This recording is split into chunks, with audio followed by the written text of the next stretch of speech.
My son called me in the middle of the night. Dad, I'm at the police station. Mom's new husband beat me, but now he's telling them that I attacked him.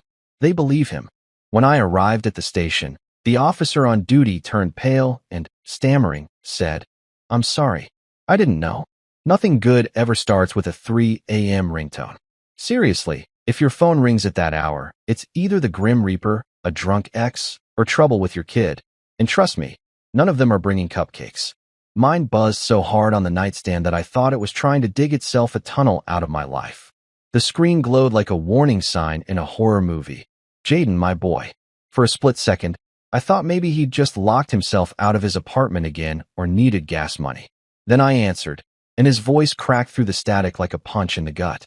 "Dad, I'm at the police station. Mom's husband hit me, but he's saying I attacked him. They believe him." It was like my heart got jump-started by lightning. Coffee. Forget it. I went straight to adrenaline.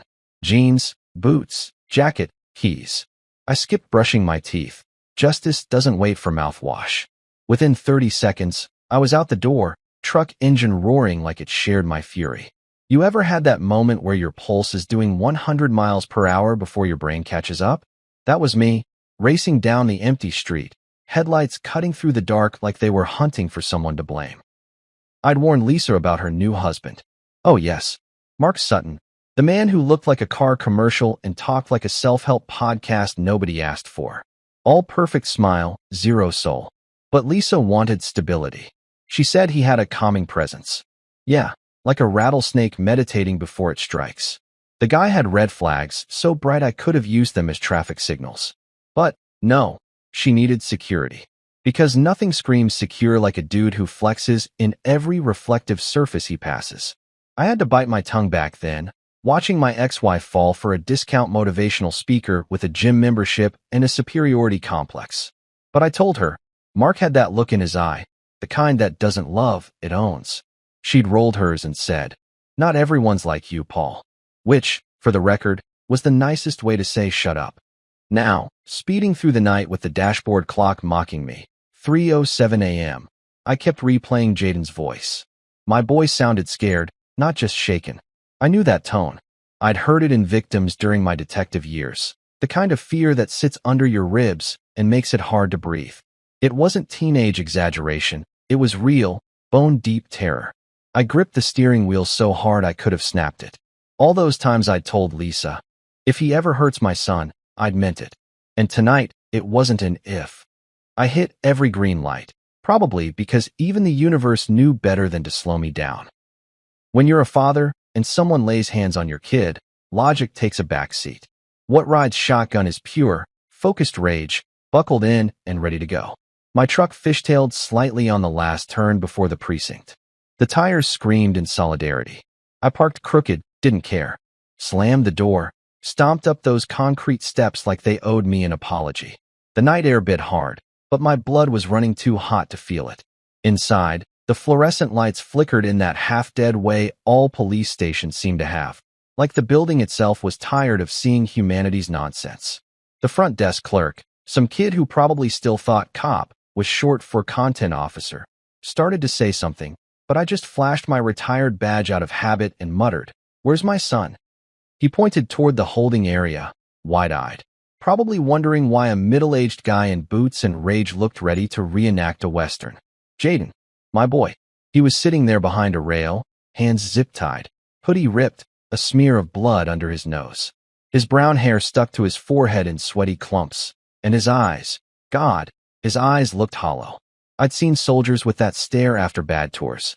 He looked up at me, and even though he tried to act tough, I saw the relief flash through him like sunlight breaking through storm clouds.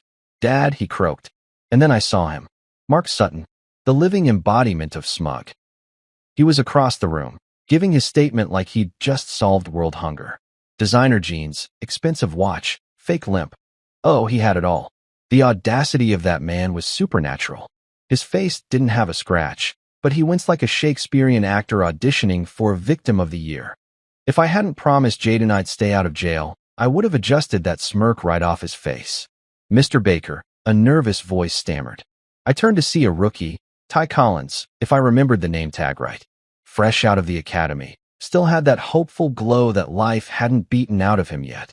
I didn't know it was your son. The kid looked like he wanted to disappear into his own clipboard. Yeah, rookie mistake. Nobody ever knows who they're messing with until the yelling starts. I gave him a look that said, we'll talk later. But right now, my focus was on Jaden. Cut the tie, I said. It wasn't a request. Ty hesitated, like he wasn't sure if protocol allowed it. Before I could repeat myself, Sergeant Ramirez appeared, short, sharp, with a braid so tight it could slice diamonds. She took one look at the scene, rolled her eyes, pulled out her knife, and in one clean motion, the zip tie was history. About time, I muttered. I pulled Jaden up and hugged him. He smelled like sweat, blood, and fear, my least favorite cologne. His body was trembling, and I felt every tremor like an accusation. You okay? I asked. Dumb question. Of course, he wasn't. But he nodded anyway, because that's what strong kids do. They lie so their fathers don't explode. He said I hit him, Jaden whispered. I didn't, Dad. I swear. I looked him in the eye. I know you didn't. Because I did. My kid had never been that type. Mark Sutton, on the other hand? Oh, I knew exactly what type he was. The kind who throws the punch and cries victim when the cops show up. The kind who practices his excuses in the mirror. Mark caught my stare from across the room. He had that smirk on his face, the one that says, I've got the upper hand. And maybe he thought he did. Maybe he thought his money, his shiny reputation, his community outreach, donations could outshine my son's word. That smirk was gasoline, and my patience was the match. I took one step forward, and Ramirez's hand shot up like a traffic cop at the Indy 500. Not tonight. Baker, she said under her breath. Let the system work. I bit the inside of my cheek so hard I tasted blood. The system, I muttered. Sure. Great system we got. Works wonders if you're the guy with a golf club membership. Jaden leaned into me slightly, and I could feel his exhaustion. He was barely keeping it together, and honestly, neither was I. I turned to Ramirez. I'm taking him home. She gave a slow nod. We'll need statements later. You'll get them, I said, already guiding my son toward the door. Mark tried to say something, probably some smug remark, but I didn't even look back. If I did, I wouldn't stop at words. Outside, the cold air hit us like reality re-entering the scene. Jaden shivered, and I threw my jacket over his shoulders. You believe me, right? He asked. I stopped walking and turned to him. Jaden, if I ever doubted you, I'd hand him my last name. We'll fix this. He nodded, and for a second, I saw the little boy who used to fall asleep in my lap watching old detective movies, asking, Dad, were you ever that cool? And I'd tell him, Kid, I taught cool. As we climbed into the truck, I caught a glimpse of my reflection in the rearview mirror, tired eyes, unshaved jaw, anger simmering just below the skin. I wasn't just a dad tonight. I was a storm with a steering wheel. I started the engine, looked at my son, and said, Hang tight, kiddo. Tonight, somebody's about to learn what karma looks like when it drives a Ford. Then I hit the gas, and the city lights blurred behind us like streaks of war paint. Whatever Mark Sutton thought this was, he was about to find out. He picked the wrong family to mess with. The Midtown precinct always smelled the same. Burnt coffee, old paper, and the kind of stress that seeps into the floor tiles and never leaves. You could blindfold me, drop me in there from a helicopter, and I'd still know where I was just by the scent of stale donuts and bad decisions. It was a smell I'd tried to leave behind after retiring, but here I was again, walking through those double doors like a bad sequel nobody asked for. The night shift buzzed around like caffeinated bees, everyone pretending they weren't dying to know why the ex-detective was storming in at 3:30 a.m. with his battered teenage son in tow. Jaden looked like hell. Hoodie torn, lip bleeding, one eye already swelling shut like he lost a bar fight with gravity. He sat on a hard metal bench, zip-tied to a rail like some low-budget criminal, and it made my blood boil. The kid could barely lift his head, and yet here he was treated like the problem. Across from him, lounging like he owned the damn room, sat Mark Sutton. Tailored shirt, fake injury limp, face arranged in that perfect, I'm the victim here, expression. The guy could have been an ad for smugness, maybe Evil Husbands Monthly. A young officer, barely old enough to rent a car, nearly tripped over his clipboard when he saw me. Mr. Baker, sir, he stammered, eyes widening. I didn't realize it was your son. His badge said Collins, but he had rookie written all over him. Pressed uniform, over-polished boots, the faint smell of optimism that only existed in people who hadn't yet had to testify against a corrupt superior. "Yeah," I said, voice low enough to make him flinch. "You didn't." He looked like he wanted to evaporate on the spot. I wasn't trying to scare him. It just happened naturally when you've been awake for 30 hours and your kid's been assaulted by a man you already hated. Sergeant Ramirez appeared from her office, dark hair tied in her trademark braid that could probably slice through steel if she wanted. Ramirez was one of the few people left in this department who still believed in doing things by the book, unless the book was wrong, in which case she rewrote it herself. She saw me, saw Jaden, saw the smug slime ball sitting across the room, and I could tell instantly that she got it. Without saying a word, she marched over, pulled out her pocket knife, and cut the plastic tie off my son's wrists. "Jesus, Collins," she muttered. "You ever heard of probable cause?" "Protocol," he started, but Ramirez cut him off with a glare that could have stripped paint. "Protocol's for people who can read situations, kid. This one's a mess." I knelt in front of Jaden, careful not to touch him too roughly. "You okay?" I asked, my voice sounding steadier than I felt. He shook his head, eyes glassy. He slammed my head into the counter, he whispered. My heart cracked clean in two. Before I could even respond, Mark piped up from his little stage. "He came at me first," he said, clutching his side dramatically. "I tried to restrain him. He's been hostile ever since Lisa married me. He's violent." His tone was perfect, half concern, half martyrdom. If I didn't know better, I'd have believed him. But I did know better. I'd spent years listening to professional liars, and he was fluent. I stood, hands in my jacket pockets, because if I didn't put them somewhere, they'd find his face. "You sure you want to stick with that story, Mark?" I asked, because it sounds like the kind of story that ends with you wearing orange and calling your lawyer between meal trays. Mark turned to Ramirez, pretending I didn't exist. "This is harassment," he said. "You're allowing this man to intimidate me." Ramirez leaned on the desk, her eyebrow raised just enough to let me know she wasn't buying his Oscar performance. "You'll survive," she said flatly. "Now sit down before you hurt yourself again." That's when I noticed Ty Collins fiddling nervously with something near his tablet. Mr. Baker," he whispered. "Sir, I think there's something you should hear." His eyes darted toward my son's hoodie pocket. "What is it?" I asked. "Your son's phone," he said. "It was recording. Audio only. It's, not good for Sutton." I blinked. For a second, I thought maybe fatigue was making me hallucinate. "You're telling me there's a recording?" "Yes, sir," Ty said. "The call started automatically. He must have hit record when he called 911. It caught everything." I stared at him, trying not to smile like a lunatic. "Kid, if this pans out, you're getting a Christmas card from me every year until you retire." Ramirez snatched the phone, scrolled, hit play. And there it was, Mark's voice, loud and furious, yelling things that would make a sailor blush. Jaden's voice came through next, panicked, pleading. Then a crash, glass breaking, a muffled thud. And finally, silence. You could have heard a pin drop in that room. Even the coffee machine stopped gurgling, like it knew this was important. Ramirez clicked the phone off and turned toward Mark, who suddenly looked like he wanted to crawl into the nearest drain pipe and disappear. "Mr. Sutton," she said, her tone as sharp as her braid. "You want to revise your statement?" Mark's mouth opened and closed like a fish learning English. It's taken out of context." "Context," I said, stepping forward. "What's the context where slamming a kid's head into a counter becomes acceptable? Self-defense against a teenager armed with what acne?" "Enough, Baker," Ramirez said quietly, but I could tell she was holding back a grin. Mark's jaw twitched. "This is ridiculous.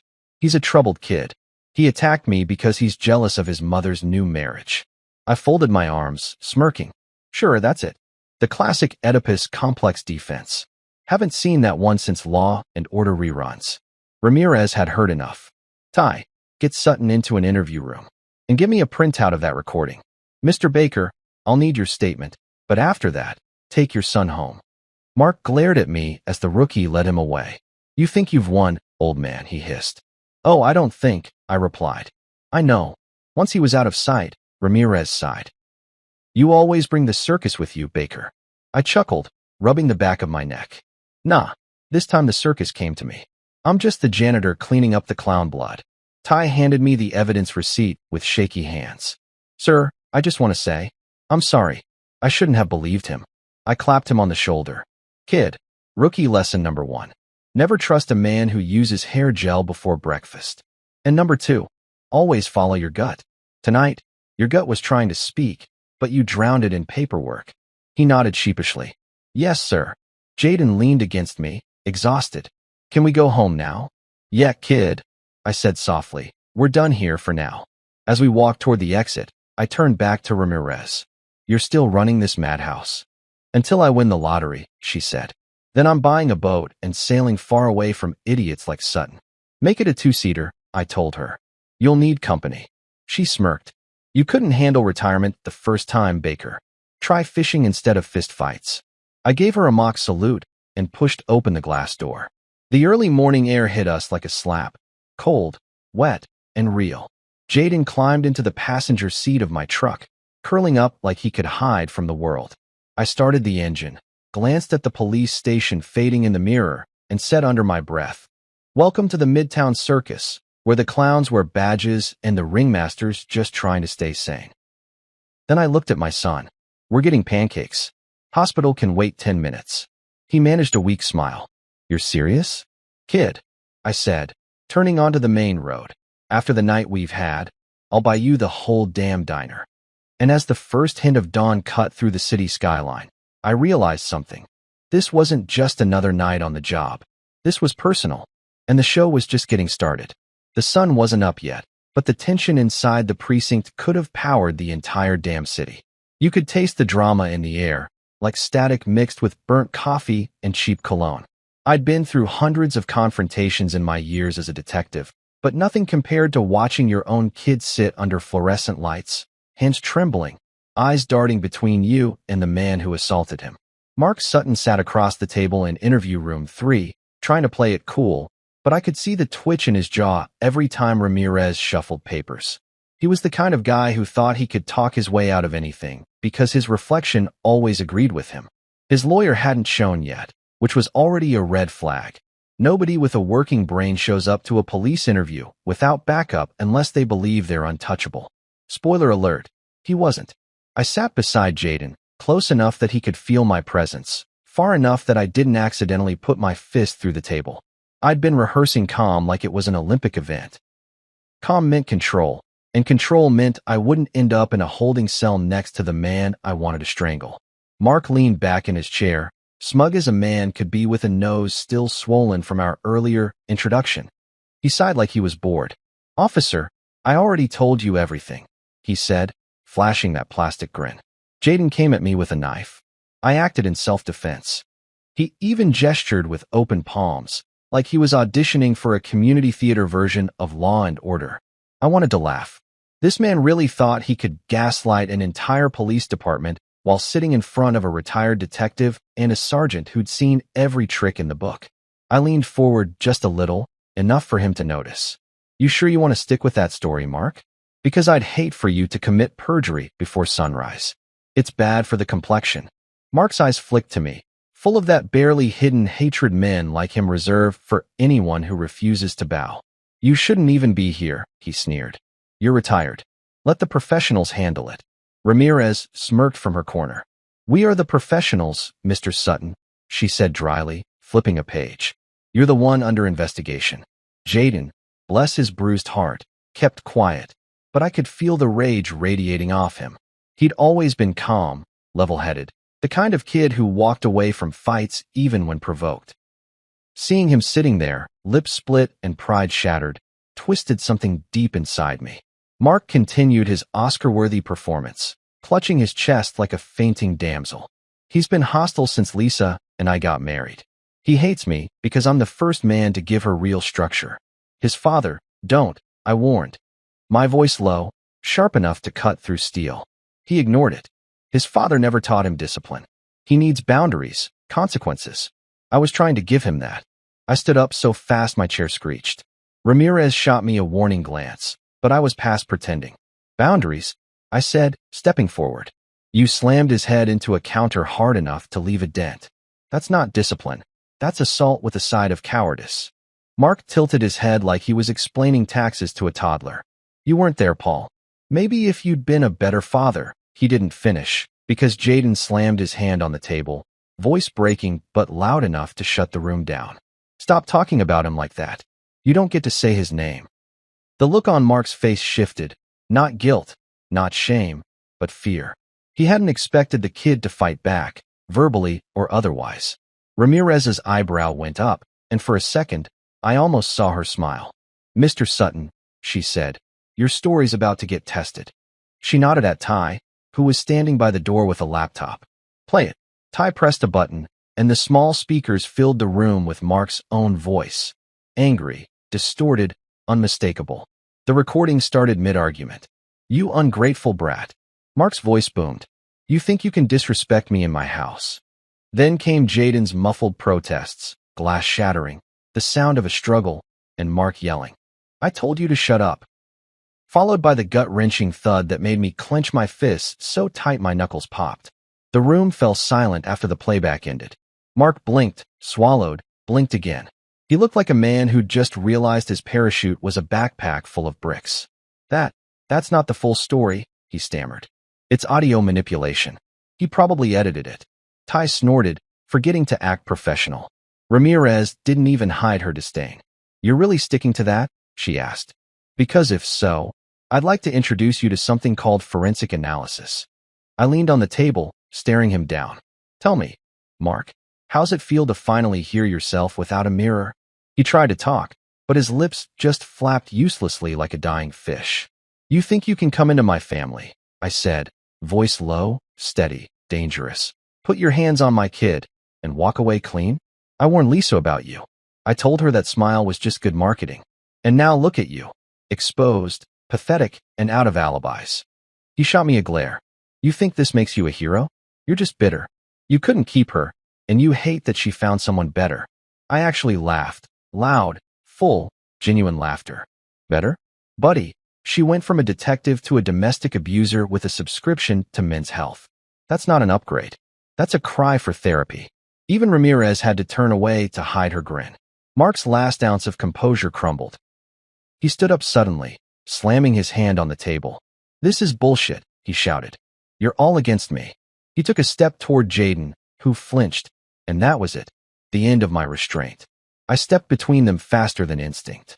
You take one more step, and I swear to God, I'll teach you a new definition of regret. Ramirez barked, sit down, both of you. But the damage was done. Mark had shown his temper, and the rookie had captured it all on the room camera. Ramirez signaled Ty. Take him out, she ordered. Ty moved in, but Mark twisted away. For a moment, the air thickened, time slowed, and then Mark lunged. Not at me, not even at Ramirez. He went for Jaden again. The man actually tried to hit a kid in a police station. Bad call. Before I even processed it, my body moved on its own, years of instinct kicking in. I grabbed Mark mid-swing and slammed him into the wall so hard the drywall cracked. It wasn't rage, it was physics doing me a favor. The sound of his nose breaking was, well, let's call it satisfying. Like the universe giving me a tiny round of applause. Enough, Ramirez yelled, but she was already stepping forward with her cuffs out. Mark Sutton, you're under arrest for aggravated assault, child endangerment, and obstruction of justice. She read him his rights while I backed off, breathing hard but steady. Jaden stared wide-eyed, half terrified, half vindicated. Mark sputtered through blood and disbelief. You can't do this. I'm calling my lawyer.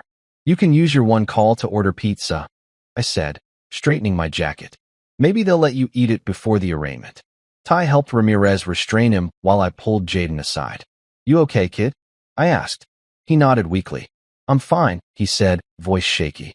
You didn't have to. Yeah, I did, I interrupted. Because next time, I might not get there in time. That's when I realized my hands were still trembling. Not from anger, but from relief. My kid was safe. Ramirez turned toward me once the chaos settled. You always did have a flair for dramatic arrests, she said. You know there are walls in this city that still remember you. I grinned. Hey, I didn't break this one. The suspect did. She shook her head, smiling despite herself. Get your son home, Baker. I'll handle the paperwork. And Paul, good work. You still got it. As I led Jaden out of the room, the adrenaline started to fade, leaving behind the exhaustion that always comes after a storm. My muscles ached, my jaw hurt from clenching, and my heart was heavy with the realization that this wouldn't be the end. There'd be court hearings, statements, probably media attention. But for now, just for this one fragile morning, I could breathe. Outside, the first light of dawn was spreading across the sky, painting everything gold and gray. Jaden leaned against the truck, rubbing his bruised wrist. He really thought they'd believe him, he muttered. He's good at lying, I said, unlocking the door. People like him always are. But the truth's louder when it finally shows up. Jaden climbed in, staring at his reflection in the side mirror. I just wanted Mom to be happy, he whispered. That hit me harder than any punch. I know, kid, I said softly.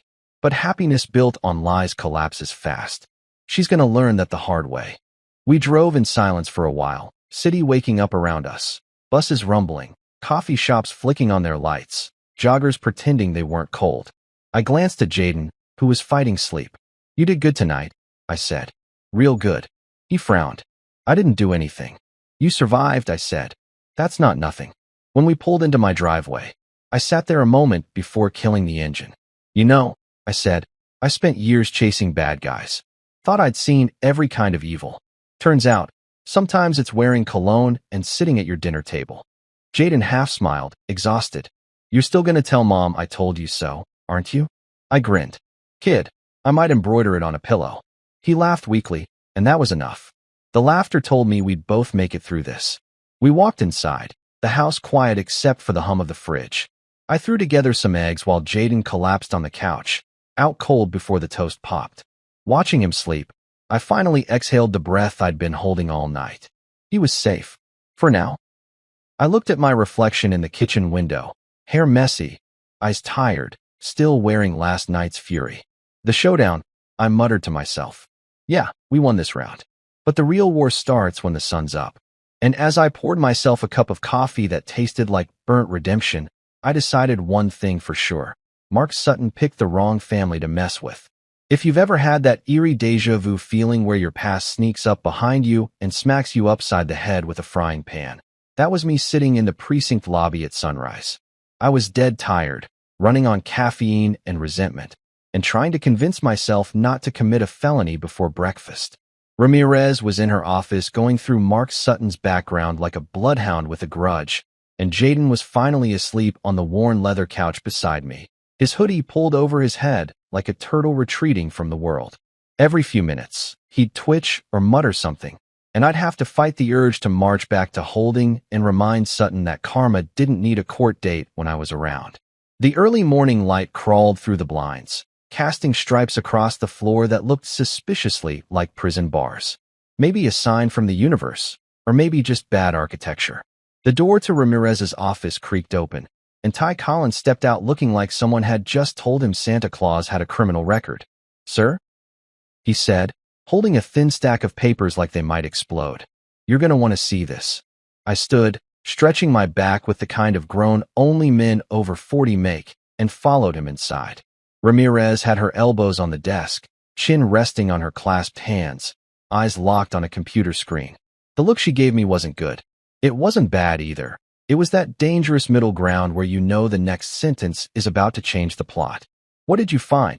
I asked, already bracing myself. She hit the spacebar, and the monitor filled with mugshots, different states, different dates, all stamped with the same last name, Sutton. The one staring back at me from the top left made my stomach do a backflip. Randall Sutton. The same Randall I'd cuffed 15 years ago in Nevada for armed robbery, assault, and a laundry list of crimes so long it needed table of contents. The same Randall who looked me dead in the eye in open court and said, "One day, Baker, you'll pay for this." Back then, I laughed it off because I'd heard that line more times than I'd heard "Happy Birthday." But apparently, this one wasn't just talk. Please tell me this is a coincidence, I muttered. Ramirez leaned back in her chair. If it is, it's a poetic one, she said dryly. Mark Sutton's big brother is Randall Sutton, your old friend. Nevada, Ohio, Arizona, sealed cases in 3 states. And guess who was the primary arresting officer on the one that stuck? She clicked a file. My name popped up like a ghost from Christmas past, Detective Paul Baker. I exhaled slowly, running a hand down my face. Of course. Because why not? My life's apparently a soap opera now. Ty looked genuinely confused. You mean this guy's related to someone you arrested? Oh, he's more than related, I said. Randall was the kind of criminal who made Hannibal Lecter look like a misunderstood artist. He ran a ring of armed robberies, used kids as decoys, set fire to a corner store just to make a point. When we caught him, he swore I ruined his life. Guess baby brother took that personally. Ramirez folded her arms. Looks like Mark married your ex-wife on purpose. Oh, fantastic, I said, half laughing. I'm part of some long-term revenge plan now. That's great. I've always wanted to feel like a subplot in a bad Netflix thriller. Ty frowned. You think he targeted your family just to get to you? I met his gaze. Kid, men like the Sutton brothers don't believe in coincidence. If revenge was a sport, they'd be Olympic gold medalists. Ramirez clicked through more documents, each worse than the last. Nevada case sealed. Ohio case dismissed. Arizona, plea deal. But look at this. She handed me a printed report. It was a list of domestic disturbance calls filed under aliases: Martin Saunders, Michael Sanders, Marcus Sutter. All variations of Mark Sutton's name. Each with the same pattern: girlfriend, violence, denial, relocation. The guy was a walking red flag parade. Why wasn't any of this caught during the background checks? I asked. Because he's good, Ramirez replied. He changes names, uses just enough fake data to slip through cracks. And frankly, your ex probably never questioned it. Guys like that hide behind charm until it's too late. I sank into the chair across from her, staring at the wall. 15 years. 15 damn years since I'd put Randall away, and now his brother had wormed his way into my family. I should have seen it. The fake smiles, the too perfect behavior, the sudden marriage right after Lisa's divorce finalized. It all lined up like a neon sign flashing setup. My gut twisted, half in anger, half in guilt. Jaden had paid for my unfinished business, and that burned worse than anything. Ty hesitated near the door. Sir, I can pull up Randall's old correspondence from prison if you want. Maybe there's something there. I nodded, and he bolted out, eager to help or escape the tension. I wasn't sure which.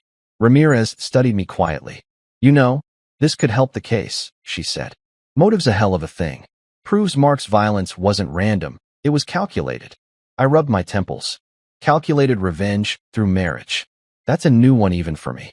People hold grudges, she said. Especially against the guys who put their brothers in prison. Yeah, well, people also get over it, I said bitterly. I guess the Sutton family skipped that chapter. The office fell silent for a moment, except for the distant hum of the vending machine.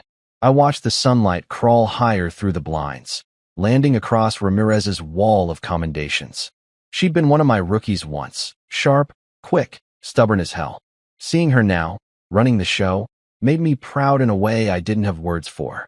You know, I said finally, when I left this job, I thought the worst part would be missing the adrenaline. Turns out it's realizing the bad guys still find you anyway. Ramirez gave a small nod. The job never really lets you go. Before I could respond, Ty rushed back in, laptop in hand, face pale as paper. Sir, you need to see this. He spun the screen around, and there it was, a scanned letter from Randall Sutton dated 3 years ago, addressed to my brother Mark. The first few lines hit like ice water. He's out there living his life, that cop. He took everything from me. Find him. Make him feel what I felt. Make him lose what I lost. Jesus Christ, I muttered. My pulse thudded in my ears. He told him to go after me. Ty nodded slowly. It gets worse. He scrolled. He has a son. Same age I was when I went away. Maybe start there. Let him feel it slow. I stood up so fast the chair toppled over. That son of a... Ramirez grabbed my arm. Paul, stop. It's evidence now. Evidence. I snapped. It's a damn manifesto. She met my glare head on. Yeah, and if you touch him now, it's also obstruction. You know the drill. We'll bury him legally, not physically. I took a deep breath, counted to 5, failed, then counted to 5 again. He went after my kid, Maris. He used my ex-wife to get inside my house. I know, she said quietly. And now we've got the proof. We'll make sure he never gets out again. We stepped back into the hallway. Jaden was awake now, rubbing his eyes, looking small against the oversized couch. Dad, he mumbled. Can we go home? My throat tightened. Yeah, kid, I said softly. We're leaving soon. I shot a look at Ramirez. Call me when the DA's in. I want this case airtight. As we walked out, Ty jogged behind us. Sir, I'll keep digging, he said. There's got to be more we can use. I clapped his shoulder. Good man. And Ty, get some rest. You look like you're 2 energy drinks away from a heart attack. He smiled weakly. You too, sir. Outside, the city was waking up, buses honking, coffee carts opening, pigeons plotting their crimes. I loaded Jaden into the truck, and for a second, we just sat there in silence. He looked at me, eyes still bruised, voice small. Was he planning this? I hesitated. Yeah, I said finally. He was. Because of you? He asked. That one cut deep. Because of me, I admitted. He leaned back, staring out the window. Then I guess we both got hit. I didn't know whether to laugh or cry. Yeah, kid. But you're tougher than he thought. We both are. As I started the engine, I glanced back at the precinct. The building stood there like it always had, gray, stubborn, full of ghosts. I used to think leaving the force meant I could outrun the past. Turns out, the past doesn't need to chase you when it's sitting at your ex-wife's dinner table. On the drive home, I thought about Randall, about Mark, about Lisa. Every bad decision that had led us here. I wasn't sure what hurt more, the betrayal or the fact that I'd seen it coming and ignored it. But one thing was clear, this wasn't over. Not by a long shot. Jaden fell asleep again, his head resting against the window, and I promised myself right there that I'd see this through. I'd protect him, no matter what. Because if the Sutton brothers wanted a war, they'd picked the wrong man to mess with. And as I pulled onto our street, dawn fully breaking behind us, I muttered under my breath, old enemies never die. They just marry into your damn family. There's a specific kind of silence that happens right before all hell breaks loose. It's not peaceful, not even close. It's the universe holding its breath like it's about to watch something entertaining on pay-per-view. That's the silence that filled the precinct when Mark Sutton decided, for reasons known only to morons and men with too much arrogance, that lunging at my son inside a police station was a good idea. You could see it building in his eyes before it happened. The twitch, the nostril flare, the telltale chest puff like he was winding up for a bad decision. I'd seen that look before in suspects right before they grabbed for a weapon or a wall. And let me tell you, Sutton had all the subtlety of a raccoon with a vendetta. Ramirez had been mid-sentence. Ty was typing something about evidence. Jaden was quietly trying to breathe through his busted lip, and then Mark snapped. He moved faster than I'd expected. Credit where it's due, but rage doesn't outrun training. Before his shadow even crossed my son, my body had already made the decision my brain hadn't caught up to yet. 1 second, he was charging. The next, he was airborne. I stepped forward, grabbed the back of his designer shirt, and redirected him straight into the wall like I was introducing drywall to divine justice. The sound, oh, that beautiful crunch, echoed through the room like an applause track from heaven. His nose made a noise that should have come with a sound effect subtitle. Crunch, ego deflated. Ramirez barked something that sounded a lot like Baker, but it came out halfway between don't and do it again. The man stumbled, dizzy, clutching his face, blood dripping between his fingers. You assaulted me, he yelled, nasal and high-pitched now, sounding like a cartoon villain mid-defeat. I shrugged. No, that was gravity, pal. I just helped with the introduction. Ramirez was already there, calm as a surgeon, cuffs in hand. Mark Sutton, you are under arrest for assault, attempted assault, obstruction, and being an overall disappointment to humanity, she said. Well, maybe not that last part, but it was heavily implied. She yanked his arms back, snapped the cuffs on tight, and nodded to Ty, who was trying hard not to grin. Bag the evidence, rookie. Why yes, ma'am. Ty stammered, still wide-eyed like he'd just watched an episode of Cops, Vengeance Edition. Mark was howling now, blood staining his perfect white shirt, eyes full of panic. You can't arrest me. I know people. I'm a soon-to-be headline, I interrupted. Go ahead. Tell them to make sure they spell your name right when they run the story about the gym bro who punched a teenager. Ramirez shot me a look somewhere between irritation and gratitude.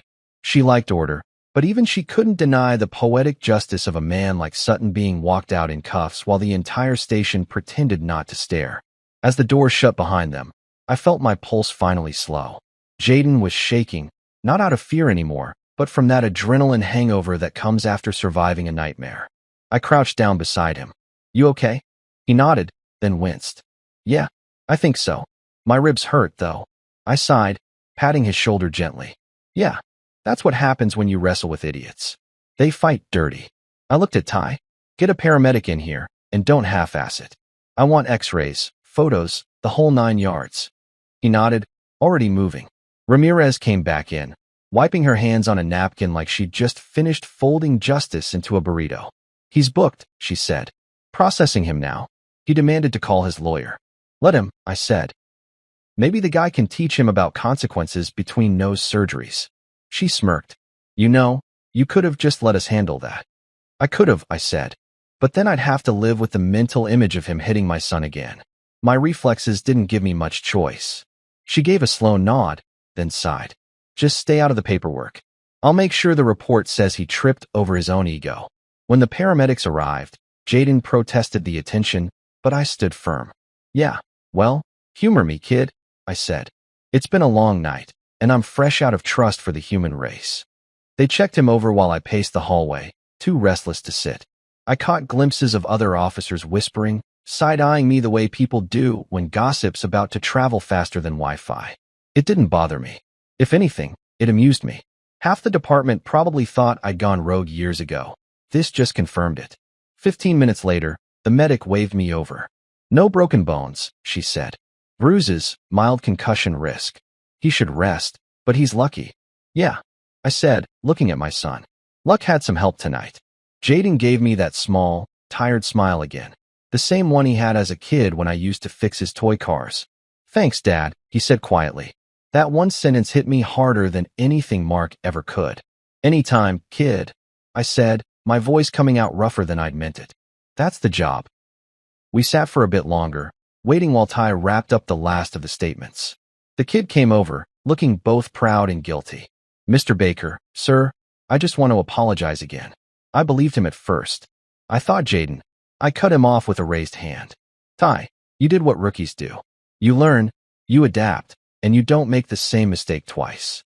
You learned tonight that charm doesn't equal truth. Also, rookie lesson number 1. Never trust a man who uses hair gel before breakfast. That got a laugh out of Ramirez, who'd been pretending not to listen. Ty cracked a nervous smile. I'll remember that, sir. Good, I said. Because the next time a guy with shiny hair tells you his victim fell, you'll know he's about to fall himself. Usually face first. By the time the chaos settled, it was almost 6 a.m. The early shift was rolling in, yawning, sipping coffee, and blinking at the sight of Mark Sutton's mugshot already pinned to the bulletin board. Ramirez had a wicked sense of humor like that.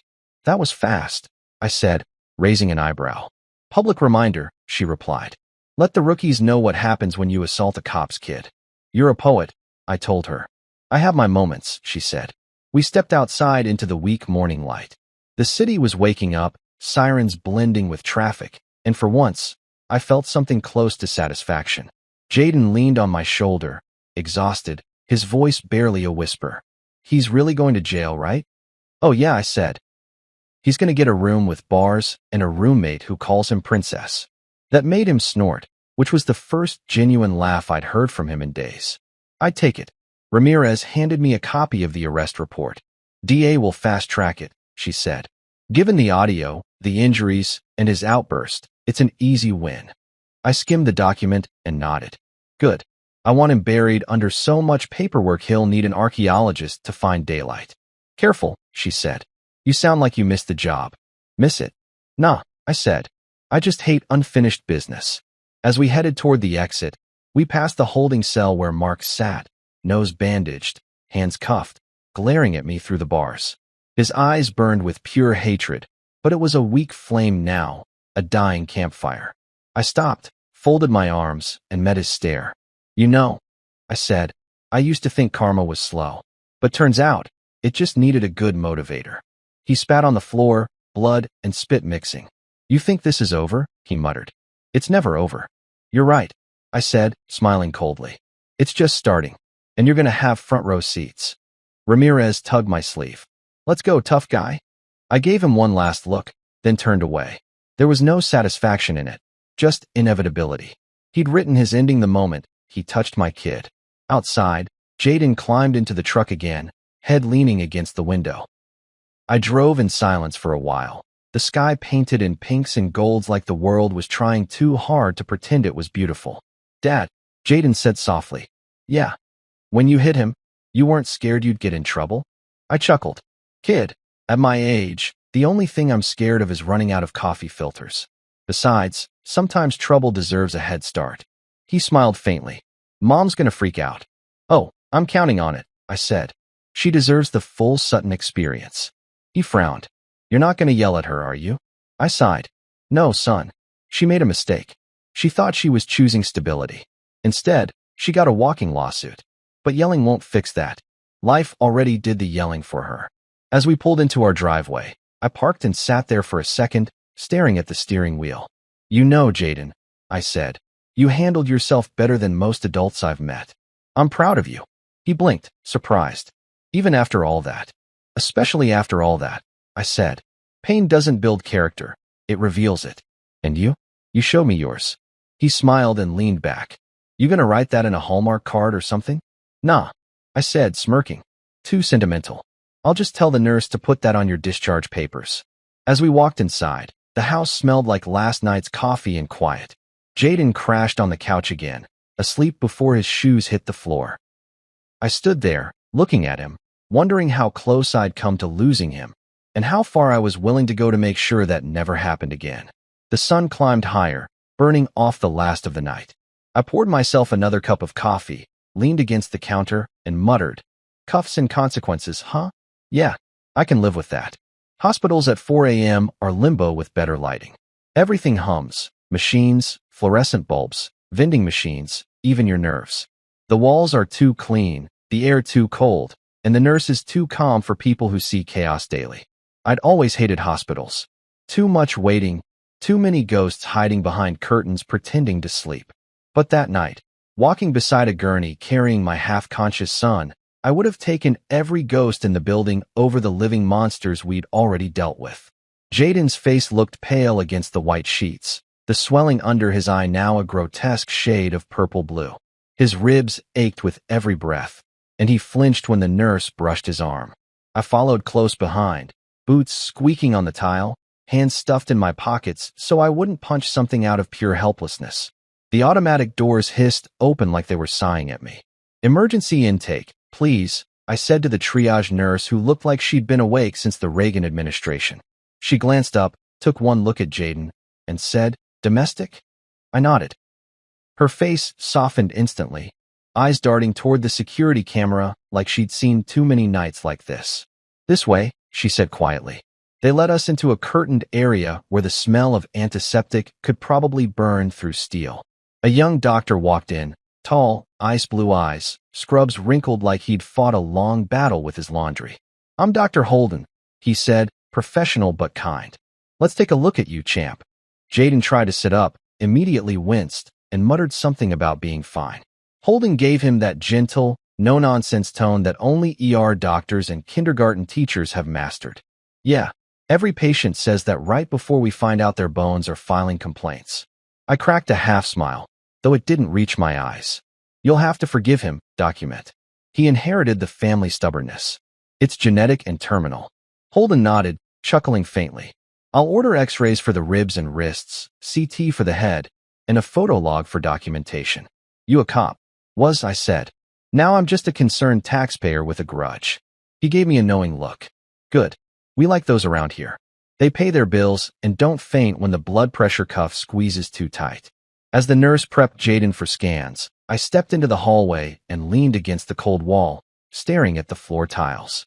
Hospitals have a way of making time feel elastic. 5 minutes can stretch into an hour, and an hour can vanish when you blink.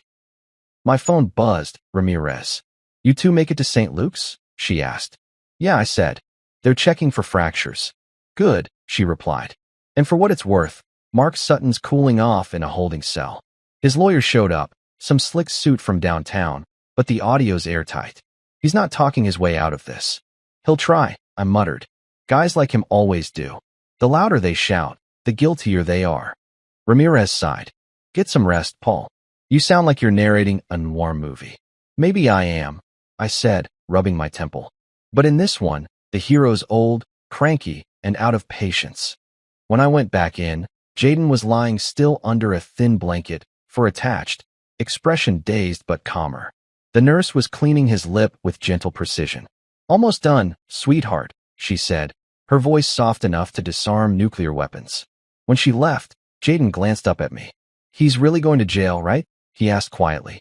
Yeah, I said, pulling a chair closer. And not the kind with golf lessons and green smoothies. The kind with bad mattresses and worse roommates. His lip twitched into a weak grin. Good. Then he hesitated. You think Mom knows yet? Not yet, I said. But she will soon. Ramirez probably called her before we even got here.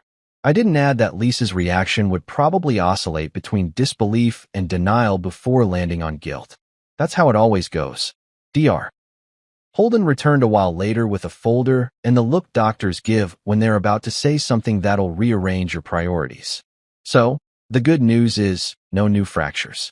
The bad news, he paused. We found evidence of older injuries. 6 months, maybe more. Hairline fractures in the wrist, healing ribs, signs of repeated blunt trauma. His words hit harder than I expected. You're saying this wasn't the first time?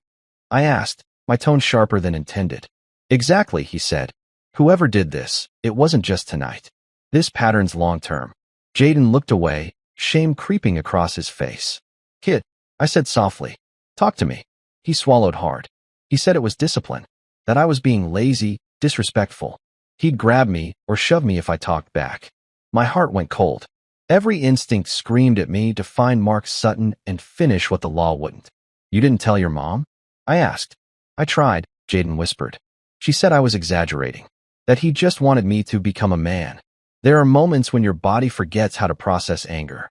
It doesn't burn, it freezes. I felt my pulse drop, like my blood had turned to ice. That son of a bitch, I said under my breath. Dr. Holden cleared his throat gently. We've documented everything. The social worker will file the report. It'll help the DA build the case. And Mr. Baker, your son's lucky he spoke up when he did. Another few months, he didn't finish. Didn't need to. Thanks, Doc, I said, my voice gravelly. We'll handle it from here. A few minutes later, a woman in a blazer appeared. Clipboard, sensible shoes, the whole government-issued empathy kit. Mr. Baker? I'm Marisol from Child and Family Services. I just need to take Jaden's statement. She smiled kindly at him, then turned to me. Would you mind waiting outside? Jaden looked panicked for half a second. I gave him a nod. It's okay, kid. Just tell the truth. You've got nothing to hide. I stepped out and paced the hallway again. That's what parenthood is, a series of moments where you trade your own soul just to make your kid's pain stop. Through the glass panel, I could see Marisol talking to him gently while jotting notes. Every now and then, Jaden's face would scrunch up and he'd wipe his eyes. I hated that sight more than I hated Sutton's smirk. When the interview ended, Marisol came out, professional mask intact, but eyes heavy. He's brave, she said. And thorough. This will help us ensure protection orders are immediate. I nodded, though my throat was too tight to respond. She handed me her card. If anything happens, or if his mother contacts him against our advice, call me directly. She's not the enemy, I said automatically, though part of me wasn't sure anymore. Maybe not, Marisol said gently, but she's part of the equation. Denial can do as much harm as violence. Then she left, leaving me alone with the quiet hum of machines and my guilt gnawing at my ribs. I walked back in and sat by Jaden again. He was half asleep now, for drip hissing like a lullaby. The nurse adjusted his monitor and gave me a sympathetic smile. He's going to be fine, she said. Kids are tougher than they look. Yeah, I said, forcing a smile. He gets that from his mother. She laughed lightly. You don't look too fragile yourself. I grinned faintly. That's just the coffee pretending to be personality. She chuckled, patting my shoulder before leaving. I sat there, watching the slow rise and fall of Jaden's chest, the beeping of the monitor syncing with my heartbeat. For the first time all night, I felt the weight of exhaustion settle in. Not the kind a nap could fix, the kind that seeps into your bones when you realize how close you came to losing everything. My eyes drifted to the hospital window. The city lights twinkled beyond it, oblivious. Somewhere out there, Mark Sutton was sitting in a cell, probably crying into a stainless steel toilet, and yet it didn't feel like enough. I wanted him erased, undone, forgotten. But vengeance doesn't heal broken bones or broken trust. Jaden stirred. Dad? He mumbled, eyes half open. Yeah, bud. You're not gonna get in trouble for what you did, right? I chuckled softly. Son, I've been in trouble since 1989. I'm immune. He smiled weakly, then drifted off again. I leaned back, the chair groaning under me, and let out a long breath. Next time you want attention, kid, I whispered. Fake a stomach ache. It's cheaper. The morning crept in through the blinds, warm sunlight fighting the sterile glow of the overhead lamps. The nurse came in with fresh bandages, humming some old pop song under her breath.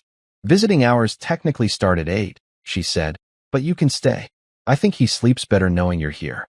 I nodded, too tired to argue. He's all I've got, I said. She smiled. Then you're already doing better than most. By the time the doctor cleared him for discharge, it was nearly noon. Paperwork, prescriptions, follow-ups, the usual bureaucratic marathon. Ramirez texted me. Mark's being transferred to county jail. DA's prepping charges. Good work, old man. I smirked and typed back. He hit the wrong family. I hit back harder. Before we left, the nurse handed me a small envelope. Your son wanted you to have this, she said. Inside was a doodle from the hospital notepad, a stick figure with a cape and the words Dad equals hero. My throat closed up. Tell him I said he's grounded for life. I said, voice cracking. She laughed. He said you'd say that. As we stepped out into the sunlight, the world felt heavier but somehow brighter. Jaden clutched his discharge papers like they were a diploma. I put an arm around his shoulders, steering him toward the truck. Let's go home, I said. And kid, he looked up. Yeah? I'm proud of you. He blinked, like he wasn't sure he'd heard me right. Even after all that. Especially after all that, I said. You faced hell, and you didn't flinch. That's what being a baker means. He smiled, small but real. And for the first time in what felt like years, I believed everything might actually be okay.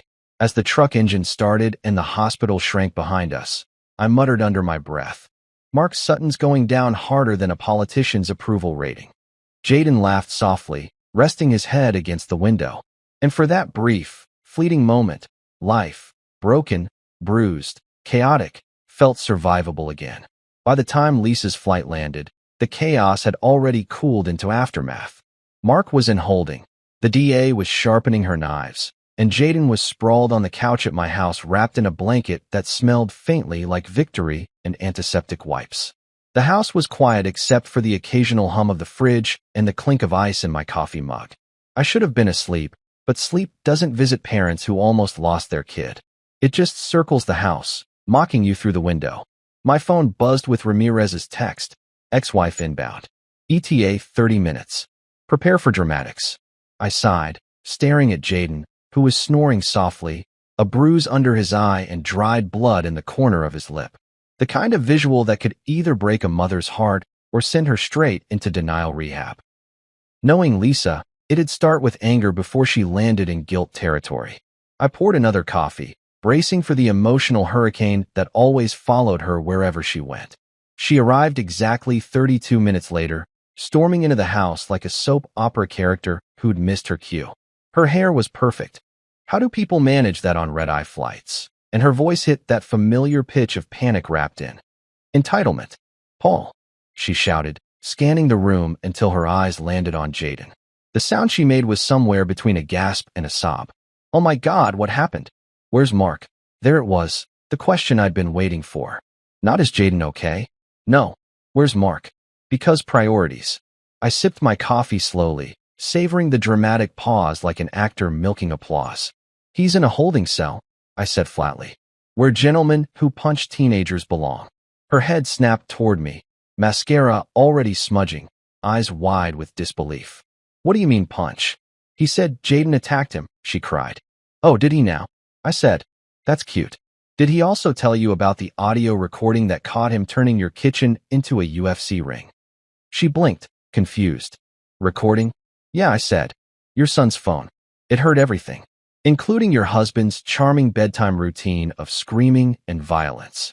Lisa froze, the reality finally elbowing its way past her denial. She looked at Jaden again, really looked this time, and her face crumbled. She dropped her designer purse and rushed to his side. "Baby," she whispered, voice trembling. Jaden stirred, blinking blearily. "Mom." I stayed in the background, arms crossed, watching the guilt bloom on her face like wildfire. "What did he do to you?" she asked, tears already spilling. Jaden's voice was small but steady. "He said I was being lazy. I didn't want to help him with the car, and he grabbed me. When I tried to leave, he pushed me into the counter." Lisa's sob broke through the air, sharp and ugly. "Oh God. Oh, Jaden, I didn't know. He told me you were acting out, that you were lying to make him look bad." Jaden's eyes glossed over. "You believed him?" She covered her mouth, shaking her head. He seemed so calm, so gentle. "I thought you were just angry." I decided to give them a minute, stepping into the kitchen to grab another mug. Guilt was doing my job for me. From the living room, Lisa's voice cracked like glass. "I'm so sorry," she cried. Jaden, ever the bigger person, muttered, "It's okay." It wasn't, but the kid had the kind of grace adults spend decades trying to fake. I poured her coffee because I'm generous like that, walked back in, and handed it to her. "3 sugars, right?" I said. She looked up, eyes swollen, mascara streaks down her cheeks. "You still remember?" "Hard to forget something that comes with 3 tablespoons of guilt," I said, dropping into the armchair. She took a shaky sip and stared at the floor. "How did this happen?" she asked quietly. I leaned back, crossing my legs. "You wanted stability," I said. "And you thought a gym membership and a 401k meant stability. But some people don't build homes, they build cages. You just didn't see it because you liked how shiny the bars looked." She winced. "That's not fair. Neither is your son's x-ray." I snapped. The silence that followed was heavy enough to bend furniture. After a while, Lisa whispered, "He told me Jaden needed discipline. That boys without fathers lose respect." I tilted my head. "Ah yes, the ancient wisdom of abusers everywhere. Nothing says strong role model like head-butting a teenager into the counter." She flinched again, and for a split second, I almost softened. "Almost. Lisa, that's not tough love," I said, voice steady. "That's criminal battery with protein shakes." Jaden snorted weakly from the couch, the first real laugh I'd heard from him in days. Even Lisa cracked a tearful smile. "You haven't changed," she said quietly. Still sarcastic as ever. "Yeah," I said. "Sarcasm's cheaper than therapy." She wiped her eyes. "Paul, I swear I didn't know." I sighed. "I know you didn't. But maybe you should have. I told you something was off about him. You thought I was jealous. You said that about every man I dated after you," she said defensively. "Yeah," I admitted. "But this time I was right." That earned me a glare. "Don't," I added, pointing a finger. "Don't make this about us. This isn't our marital postmortem. This is about the fact that your husband could have killed our son." Her eyes widened. "Don't say that." "Why not?" I shot back. "Because it's true." She stood up, pacing, muttering under her breath. "I can't believe this. He said he loved us. Lisa, sociopaths say I love you the way salesmen say limited offer. It's just marketing." She stopped, staring at the carpet like it held answers. "He fooled me, Paul. Completely. He fooled everyone," I said, softer now. "That's what they do. They make you doubt your own instincts until you start apologizing for being right." Jaden stirred again, mumbling something about being hungry. I used it as a lifeline to cut through the tension. "There's pizza in the fridge," I said. "Doctor's orders, grease cures trauma." Lisa shot me a look. "Really? It's practically medicine," I said. "At least until breakfast." Jaden chuckled. Lisa rolled her eyes, but went to heat it up anyway, probably just to keep her hands busy. I leaned my head back against the couch, staring at the ceiling fan. The house smelled like coffee, tears, and microwaved redemption. After a few minutes, she returned with 3 plates. We ate in silence at first, the kind of silence that tries to apologize for all the words it can't fix. Then Lisa finally spoke. "What happens now?" "Now," I said, "we wait. Ramirez and the DA will file charges. You'll probably have to testify." "Testify?" she echoed, as if the word itself was poison. "Yes," I said. "You're his wife. You saw signs. Denial won't protect you in court." Her eyes filled again. "He'll hate me." "He already does," I said gently. "But hating you is his hobby. Surviving him is yours." Jaden leaned forward, his voice quiet but firm. "I don't want to go back there. Ever." "You won't," I promised. You're with me now. End of discussion. Lisa nodded, defeated but grateful. I'll file for divorce, she said finally. Good, I replied. Do it fast, before he tries to charm the cell bars off the walls.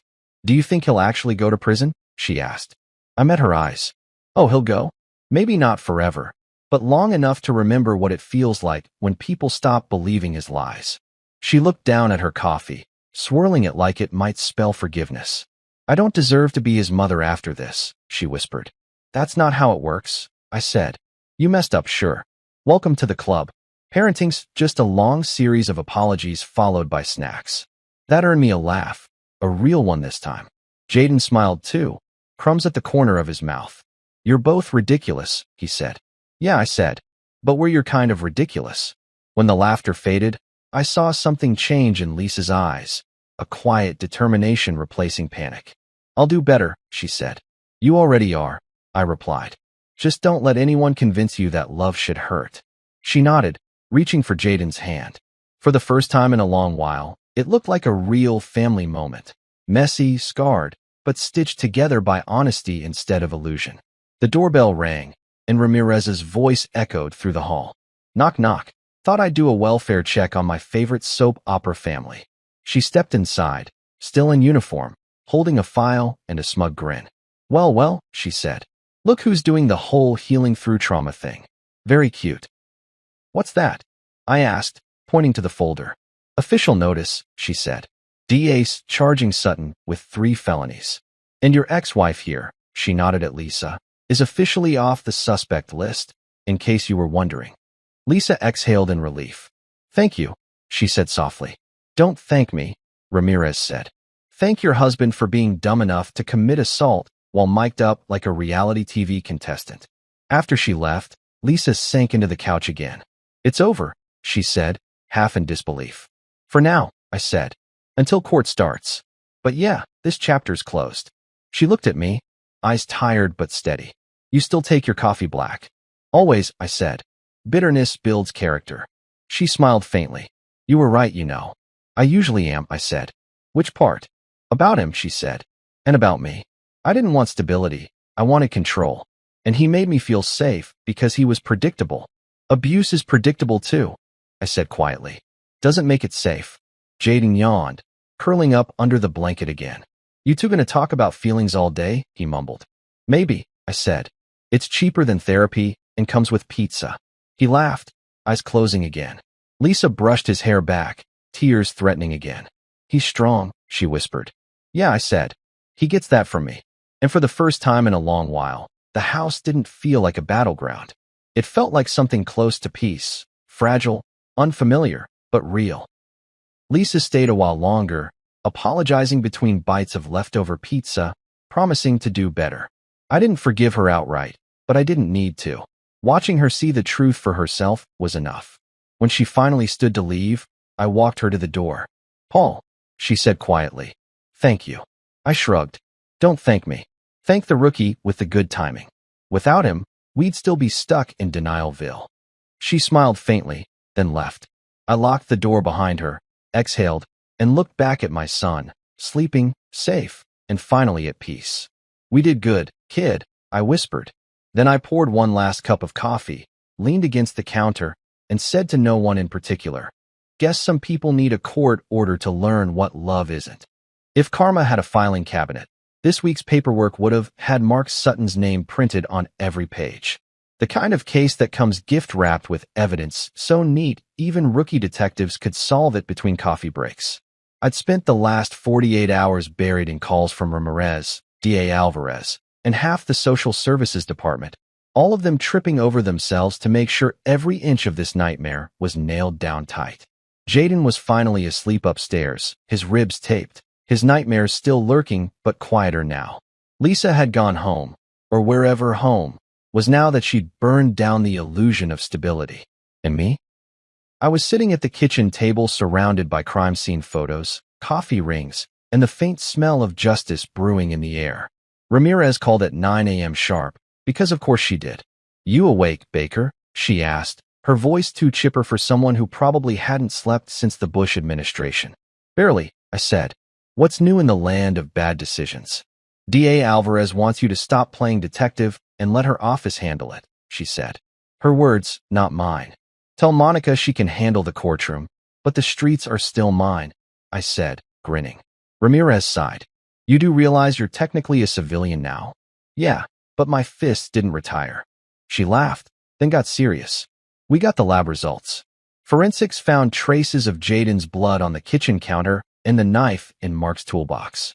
He tried wiping it clean, but luminol lit it up like a Christmas tree.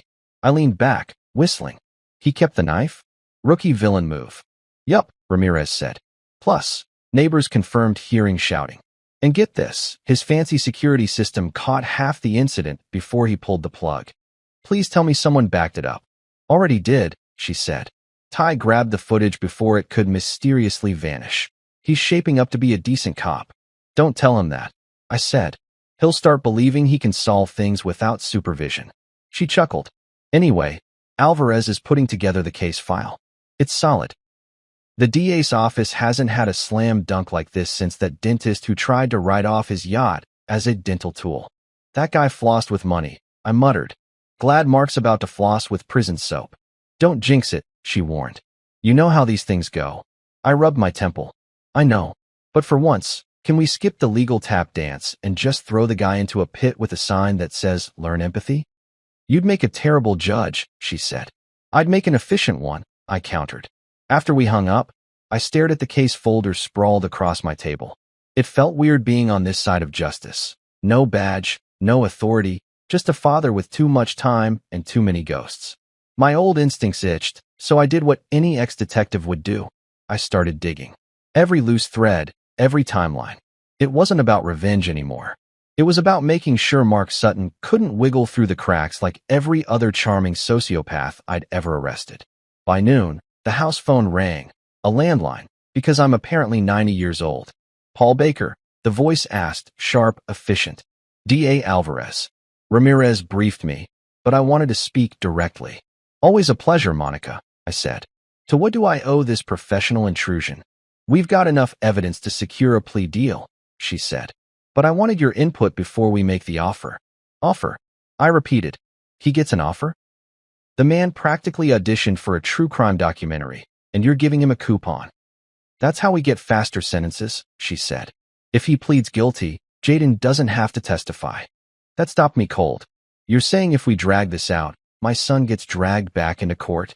Possibly, she said. But if Sutton takes the deal, he goes away for 7 years minimum.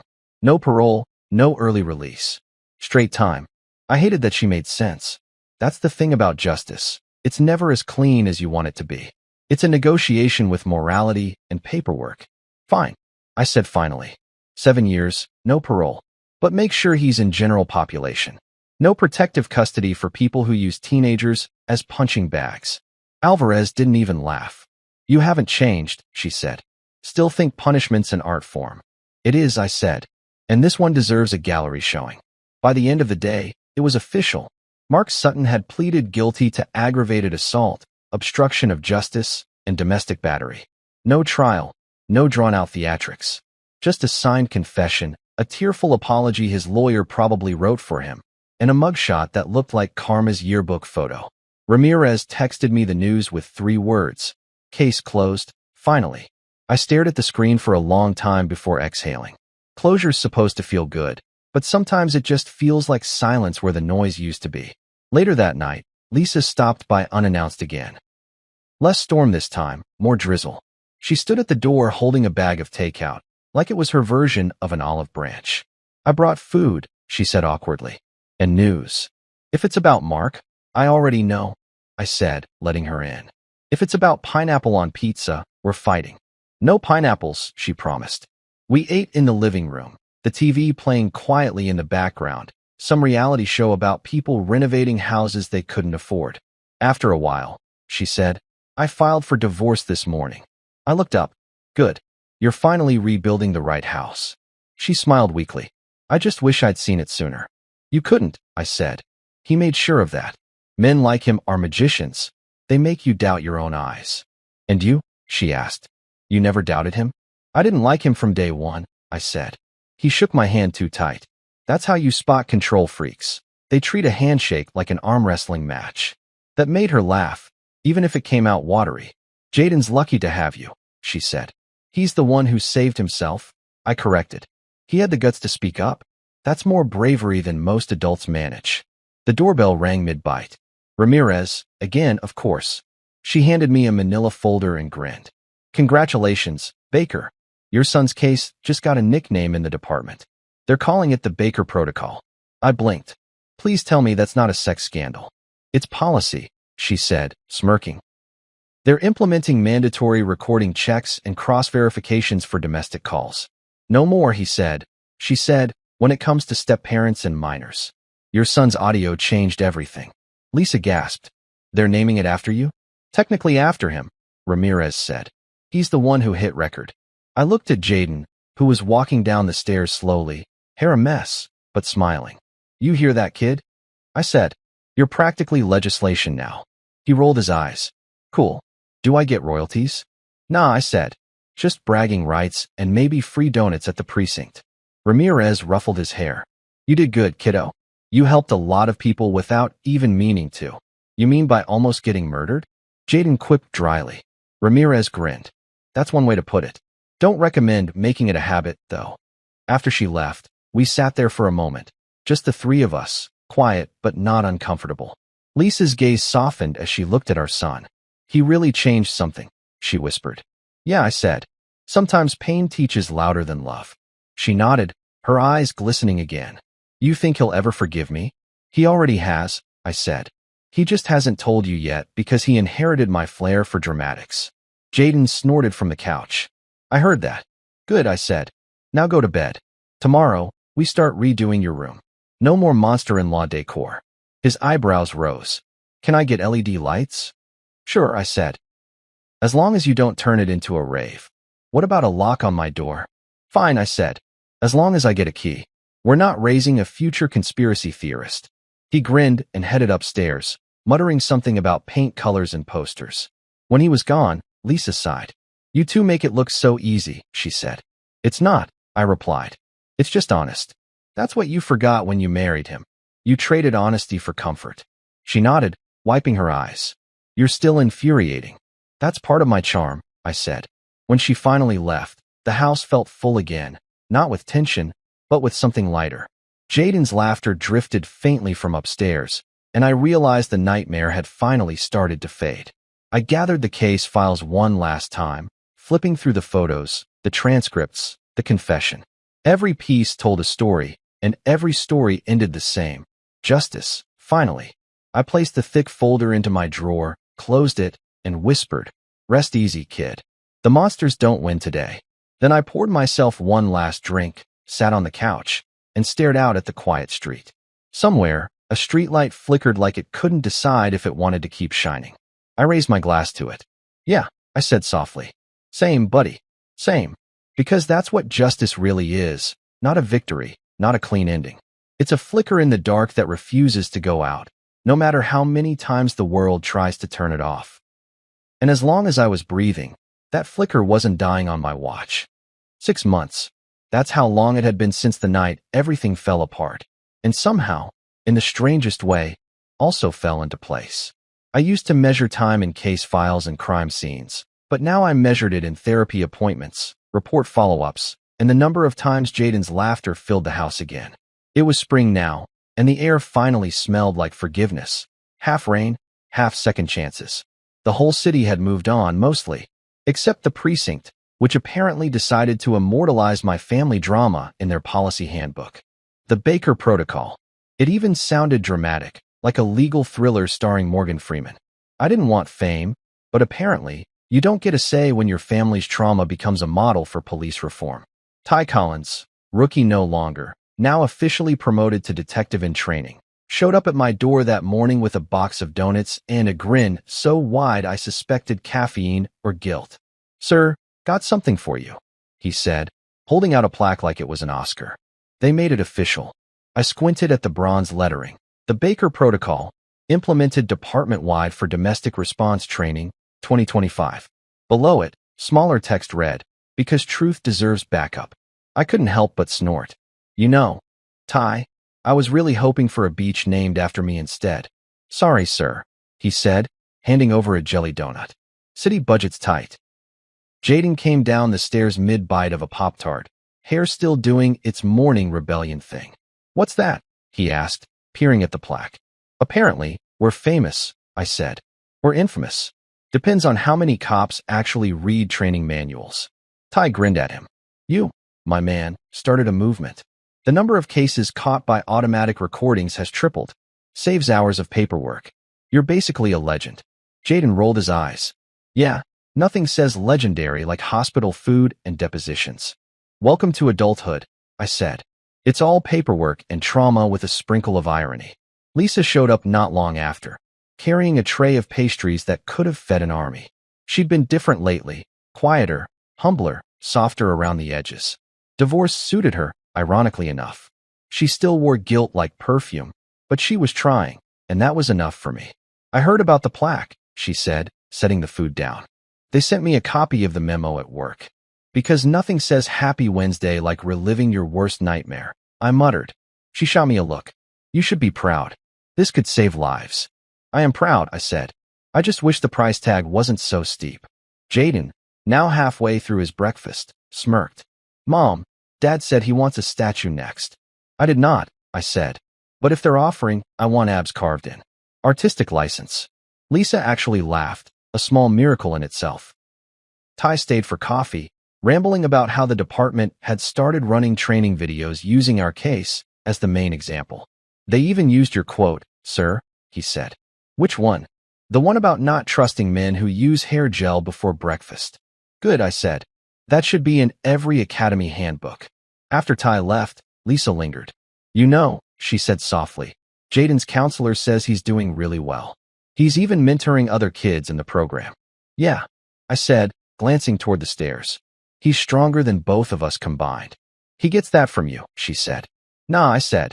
He gets it from surviving us. She smiled faintly, sipping her coffee. I'm joining a group, actually. Parents Support Network. For survivors of domestic partners. Let me guess, I said. Your first seminar is called How Not to Date Sociopaths 101. She laughed. Exactly. You should teach the advanced course. I already do, I said. It's called Parenting a Teenager. That night, Jaden came into my office, holding his phone like it was a piece of evidence. Dad, you gotta see this. He showed me a news clip, Ramirez standing in front of a podium, giving a statement about the department's new domestic violence initiative. My name was mentioned twice. Jaden's once. Then they played a short video montage, training sessions, victim outreach programs, officers learning how to handle volatile family situations. Underneath the narration was the tagline. Because every voice deserves to be heard. Jaden watched in silence, then looked up. We did that, he said. I nodded. Yeah, kid. We did. He hesitated, then asked, do you still think about him? I didn't need to ask who he meant. Sometimes, I said. Mostly when I see people pretending to be something they're not. But not in the way you think. He doesn't own my thoughts anymore. Jaden nodded slowly. I don't dream about him anymore, he said. I used to, though. Every night. Now it's just quiet. Quiet's good, I said. Means your brain finally changed the locks.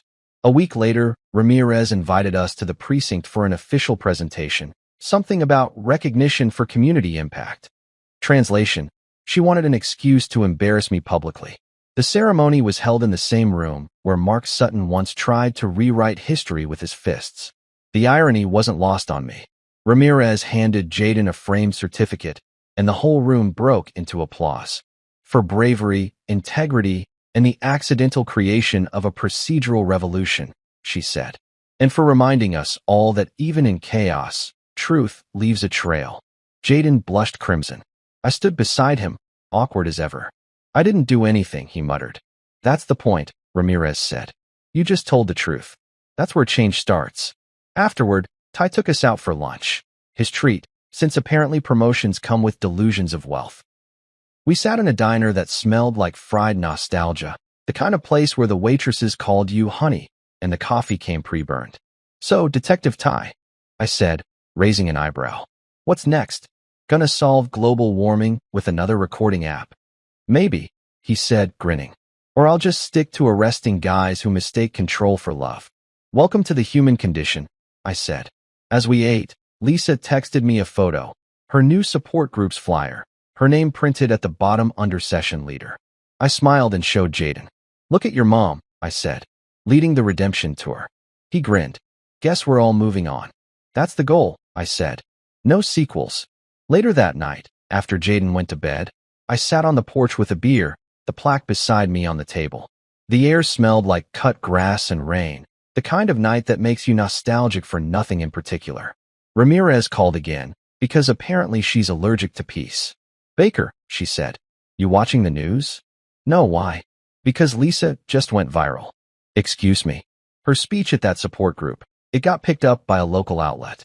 She talked about the case, about denial, about second chances. She quoted you too. Oh God, I groaned. What did I say now? Something about love being the only crime that shouldn't hurt. I blinked. I said that. Yeah, she said. Try to act humble. People like you better that way. After we hung up, I looked at the plaque again, fingers tracing the engraved words. The Baker Protocol. It was funny. When you're young, you think legacy means medals, promotions, something shiny on your desk. Turns out, it's just making sure the next kid doesn't have to bleed for someone else's lesson. Jaden came outside, rubbing his eyes. Can't sleep? I asked. He shook his head. Too quiet. That's a good problem to have, I said. You'll get used to it. He sat next to me, staring at the plaque. You ever miss being a cop? He asked. Sometimes, I admitted. But then I remember the hours, the paperwork, and the part where people try to kill you before breakfast. So you don't miss it? Not enough to do it again, I said. Besides, I'm doing more good now than I ever did in uniform. He looked at me thoughtfully. You think Mark ever thinks about what he did? Maybe, I said. But whether he does or not doesn't matter. He's where he belongs. And we're here, still standing. That's the real win. You sound like one of those motivational posters, he teased. Yeah, I said. Except mine would say, hang in there, or punch back harder. He laughed, leaning against my shoulder. You're impossible, he said. Son, I replied. Impossible built the pyramids. The wind rustled through the trees, and for a moment, the world felt perfectly balanced. The pain, the growth, the peace, it all fit, finally. Lisa's voice came faintly from the TV inside, her recorded speech playing on the local news. And sometimes, she said, you don't realize the person you need to forgive the most is yourself. Jaden and I sat there listening in silence. When it ended, he said softly, she's getting better. Yeah, I said. We all are. As the night deepened, I looked up at the stars, feeling something I hadn't in years. Contentment. The real kind. Not the cheap knockoff that comes from denial. You know, I said, glancing at Jaden, if you ever start a band, you've got your name already. What name? The Baker Protocol, I said. Sounds like rock, but with emotional baggage. He laughed. You're ridiculous. You're welcome, I said, finishing my beer. And for the first time in what felt like forever, I didn't feel like a man surviving aftermaths. I felt like a father watching his son build something out of the ashes, something honest, strong, and entirely his own. Because at the end of the day, that's what healing is. It's not about forgetting. It's about reclaiming the parts they tried to break. And as the porch light flickered off and the quiet of our street wrapped around us, I realized something simple but profound. We didn't just survive the storm. We built a damn lighthouse out of it. Years rolled by quietly, the way healing tends to. Without fireworks, just steadiness. Jaden graduated top of his class, walking across that stage with a confidence that made every sleepless night worth it. When he gave his speech, he talked about truth, about courage, and about the power of being believed. He didn't mention Mark or the trial or those hospital lights, but he didn't have to. Everyone in that room felt it. Even Lisa cried, which, to be fair, was her new favorite hobby. Afterward, Jaden handed me a small silver keychain engraved Baker Protocol, for those who believe. I tried to play it cool, but my throat closed up faster than a locked case file. You didn't have to, I said. He grinned. Yeah, I did. You earned it. Lisa and I found a rhythm after that, civil, respectful, the kind of co-parenting that didn't require therapy or restraining orders. She ran her support group like a pro, teaching people how not to mistake control for love. Jaden started college with plans to study law, because apparently poetic irony runs in the family. I still drank too much coffee and made too many sarcastic remarks, but the weight I'd carried for years finally felt manageable. Sometimes, late at night, I'd still hear phantom echoes of that 3 a.m. phone call, but now it didn't jolt me awake. It reminded me that broken things can be rebuilt, that pain can turn into purpose, and that love, when done right, makes you unbreakable.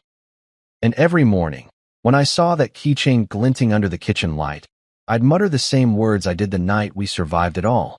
Still standing. Still sarcastic. Still Baker.